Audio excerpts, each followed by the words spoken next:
A very good day to our beloved lecturer, Mr. Nakib, and we are here to present on our topic that we have chosen, and that is the Cheeseman report.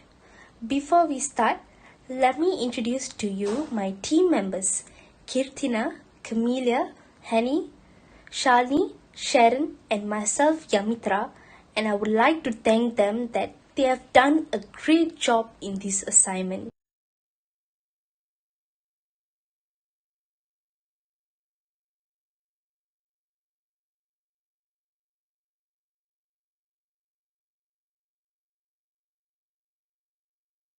Let's start. This is the table of our contents of our topic.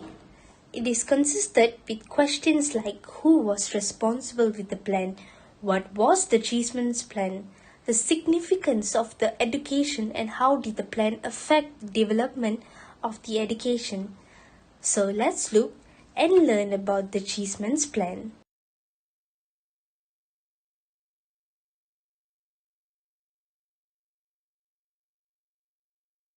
So, who actually started the Cheeseman plan?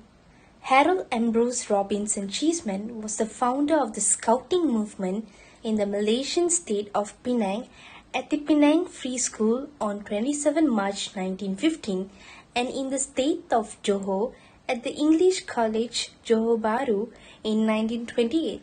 So where is Cheeseman from? Cheeseman was born and raised in Rye, Sussex, and he was actually the cadet for the Penang Free School Scout Troop, comprising two patrols, and was formed under Mr. Cheeseman as a scouter in charge. Activities in these early days ranged from carpentry to jiu-jitsu. The Scouts toured the Malay Peninsula in 1918 and stirred up great interest in scouting among boys. Under Cheeseman, scouting in the school went hand in hand with the school cadet corps. The influence of the former Malayan Director of Education loomed large in education of this country. He wasn't just a Director of Education. In his young days, arriving at Penang Free School as an assistant master on an initial 3 years contract, and chief inspector of school who travelled all over British Malaya and the Straits Settlements.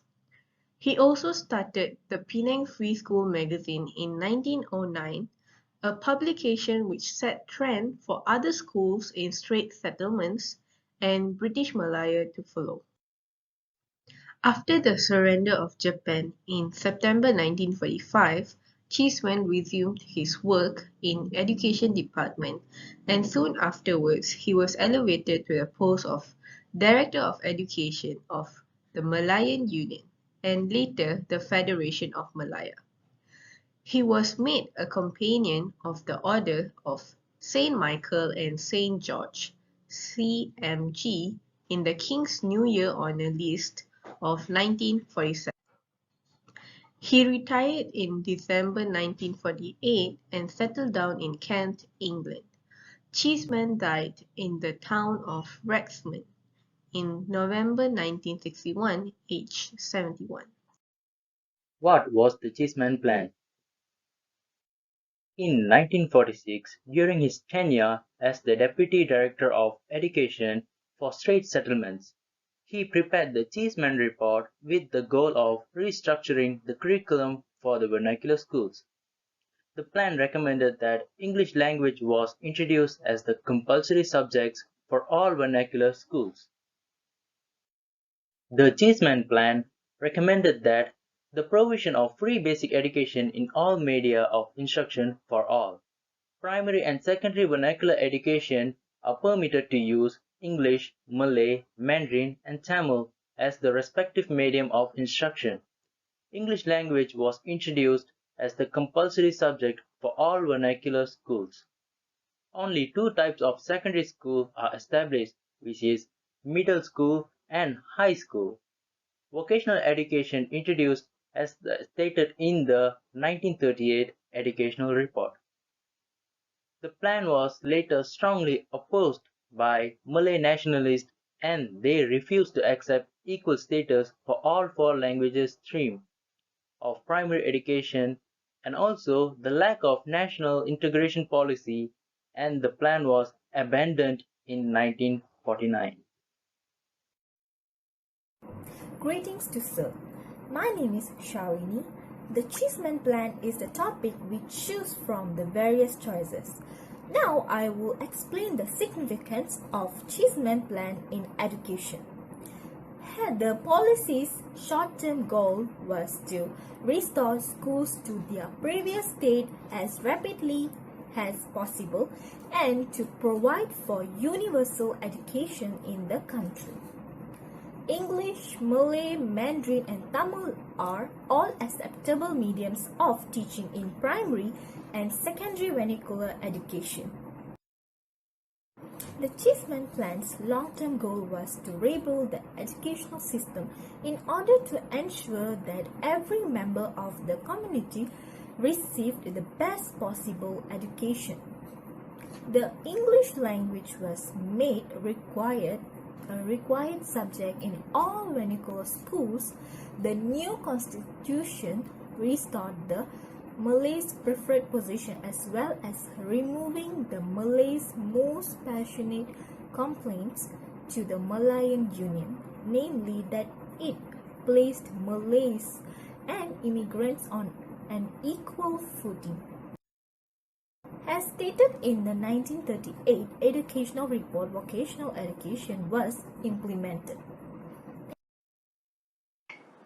Okay, for section 4, we are going to discuss how did the plan affect the development of education. My name is Camilla and today I'm going to talk about development of education. Education nowadays has become a prominent thing as it involves most people to take part in this matter. In addition, it cannot be separated from humans' life. Both males and females need to be educated. Education plays an important role in the development of a country. If a country does not have a proper education, it may be left behind by other countries which support education. There are many factors that affects the education system. Environment, culture, technology and economical matters gives much impact to the education system of a country. The regulation made by the government affects how the education system works in a country. The development of technology contributes much to education. It can be very useful for many people to get education. Education is essential in humans' life. As time goes by, system of education changes dynamically following the need of human beings. Three effects of the development of education is listed. Firstly, quality of education. Second, environment. Last is mixed language usage. Next, I will pass it on to Honey. Education is a powerful agent of change and improve health and livelihood, contribute to social stability and drive long-term economic growth. Educational International (EI), a Belgium-based organization, defines quality education as one that focuses on social, emotional, mental, physical, and cognitive development of each student regardless of gender, race, ethnicity, socioeconomic status, or geographic location. It prepares the child for life and not just for testing. That is for education in what affect our development in education. Further, education in modern times is highly influenced and dependent on information and communication technology, which has paved the way for students to attain school or higher level education. Quality education not only prepares students for a job but also develop the overall personality of an individual. In the case of children, it aims at their complete upbringing where morals and ethics are taught as part of the curriculum to help them live a healthy lifestyle.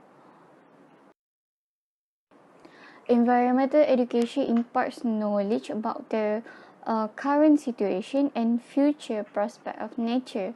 It teaches people to explore all the problems related to environment and engage in wise ways of perceiving it. Education is the only way to make the best mind work productively. Okay, several factors that can affect learning ability, including seating, light, noise, and even color. Okay, students who study in a positive, most of the students who study in a positive learning environment have been shown to be more motivated, engaged, and have a higher overall learning ability. Okay, environment education program often aim to help students develop factual knowledge about the natural environment, particularly with regard to how ecosystem work and human impacts on the natural environment. Um, we also um, will also help with foster more positive perception about the value of the natural world and develop more eco-friendly to those students. I would like to talk about mixed language usage. Firstly, is about the variety of culture. Malaysia is known for being a multilingual country, housing speakers of approximately 137 languages. The national language is the Malay language. Other commonly spoken language includes English, Mandarin, and Tamil. Most people in Malaysia, especially the younger generation, are multilingual and are able to speak several languages, not just their mother tongues, with varying fluency. Undoubtedly, Malaysian has become a mosaic of language due to its diversity. As we know, Cheeseman's plan was to more emphasizing on English, and nowadays we have been younger generations are more involving with other cultures and also ethnics. The next one, I would like to talk about the first language accusation. First language accusation is a child learning his native language, whereas second language accusation is learning a language besides his native language. They acquire language through a subconscious process and are unaware of grammar rules. Children do usually not require explicit instruction to learn their first language. They just pick up the language the same way they learn how to roll over, crawl, and walk.